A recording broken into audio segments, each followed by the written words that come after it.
गत 2 दिन हेला ओडिशा रे देखा जाउछि आलू संकट। एही समस्या समाधान पाई आरंभ होईछि उद्यम।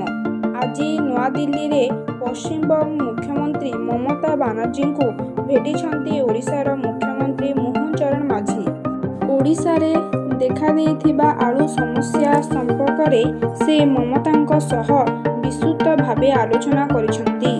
राज्य रे अहेतुक दर वृद्धि जोगु साधारण जनता समस्यार सम्मुखीन हेउछंती श्री माझी कहिछंती। वर्तमान राज्य रे आलू 50 रु 60 टंका रे बिक्री हेउछि। ये हेउछि राजधानी भुवनेश्वर रेट। राज्यर अंचल कथा न कहिबा भल। सेपटे खाद्य जोगाण ओ खाउटी कल्याण मंत्री कृष्ण चंद्र पात्र कहिछंती पश्चिमबंग ओडिशा को आलू आमदानी स्वाभाविक होछि।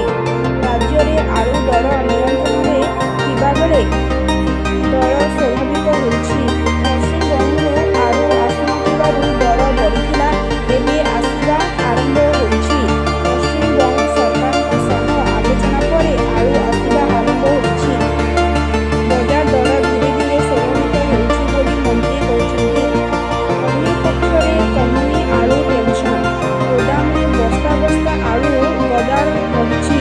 खुचरा बजार रे मजूद रहिछि आलू, किंतु ग्राहक खाली हाथ रे फेरुछंती। कारण खुचरा बिकिबाकू मना करि देउछंती व्यवसायी।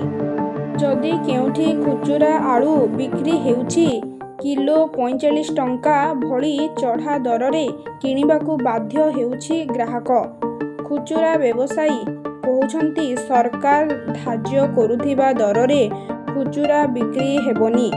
गाड़ी भड़ा देई आलू आनिबू, पचासड़ा मध्य जाउछि। जेतिकी रे किणुछु सेतिकी रे बिकी हेबनी। क्षति सहिबू, तेणु बस्ता हिसाब रे बिकुछु।